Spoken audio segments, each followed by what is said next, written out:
الحمدللہ وحدہ والصلاة والسلام علی من لا نبی بعد اما بعد۔ سامعین کرام، آئیے آج آپ کے سامنے چند ایسے کلمات ذکر کرتے ہیں کہ جو بہت ہی آسان اور مختصر ہیں، زبان پر نہایت ہی ہلکے سے ہیں، مگر ان کی ادائیگی کے اجر کا یہ عالم ہے کہ اللہ رب العزت پڑھنے والے کے لیے ہر کلمے کے عوض جنت میں درخت لگائے گا۔ چنانچہ سیدنا عبداللہ ابن عباس رضی اللہ عنہ بیان کرتے ہیں کہ رسول اللہ صلی اللہ علیہ وسلم نے فرمایا، من قال سبحان اللہ، جس نے کہا سبحان اللہ، اللہ پاک ہے، والحمدللہ، ساری تعریف اللہ کے لیے ہے، ولا الہ الا اللہ، اور اللہ ہی معبود برحق ہے، واللہ اکبر، اللہ سب سے بڑا ہے، تو اللہ تعالیٰ اس کے لیے ہر کلمے کے عوض جنت میں درخت لگائے گا۔ یہ حدیث سلسلہ الصحیحہ اور الطبرانی وغیرہ کے اندر موجود ہے۔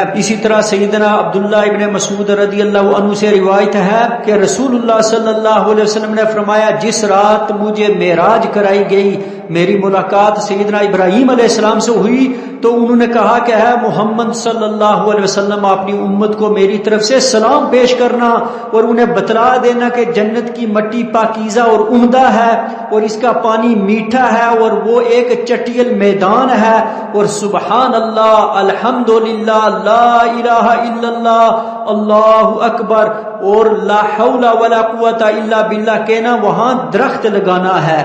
یہ حدیث سنن ترمذی سلسلہ الصحیحہ اور دوسری احادیث کی کتابوں کے اندر موجود ہے۔ تو اس سے معلوم ہوا کہ جنت میں ذکر کرنے والے کے لیے درخت لگائے جاتے ہیں۔ اسی طرح مصنف ابن ابی شیبہ، سنن ترمذی اور دیگر کتب احادیث کے اندر یہ روایت موجود ہے۔ سیدنا جابر رضی اللہ عنہ سے روایت ہے کہ نبی کریم صلی اللہ علیہ وسلم نے فرمایا، من قال سبحان اللہ العظیم وبحمدہ، جس نے یہ کلمہ پڑھا، اللہ پاک ہے جو عظمتوں والا ہے، اپنی تعریفوں کے ساتھ، اس کے لیے جنت میں کھجور کا ایک درخت لگا دیا جائے گا۔ اور سنن ابن ماجہ کے اندر سیدنا ابو ہریرہ رضی اللہ عنہ سے روایت ہے کہ وہ ایک پودا لگا رہے تھے کہ رسول اللہ صلی اللہ علیہ وسلم ان کے پاس سے گزرے اور فرمایا، ہے ابو ہریرہ کیا لگا رہے ہو؟ تو آپ فرماتے ہیں کہ میں نے کہا کہ پودا لگا رہا ہوں۔ اس پر پیارے پیغمبر صلی اللہ علیہ وسلم نے فرمایا، کیا میں تمہیں اس سے بہتر پودے نہ بتاؤں؟ ابو ہریرہ رضی اللہ عنہ نے کہا کہ جی ہاں اللہ کے رسول صلی اللہ علیہ وسلم۔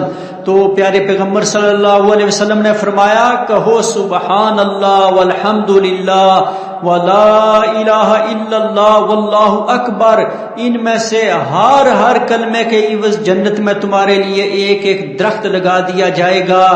سامعین کرام، اللہ کی تعریف کے کلمات اللہ کو بہت پیارے ہیں۔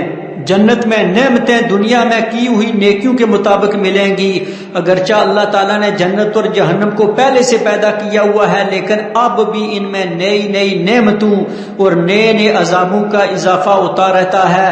ہر مومن کے لیے جنت میں جگہ مخصوص ہے، جہاں اس کے اعمال کے مطابق باغات، محلات اور دوسری نعمتیں تیار ہو رہی ہیں۔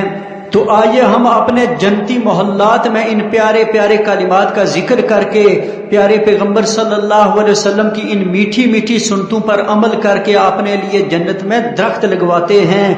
اللہ رب العزت ہمیں جنت میں لے جانے والے اسباب جمع کرنے کی توفیق عطا فرمائے۔ وآخر دعوانا ان الحمد للہ رب العالمین۔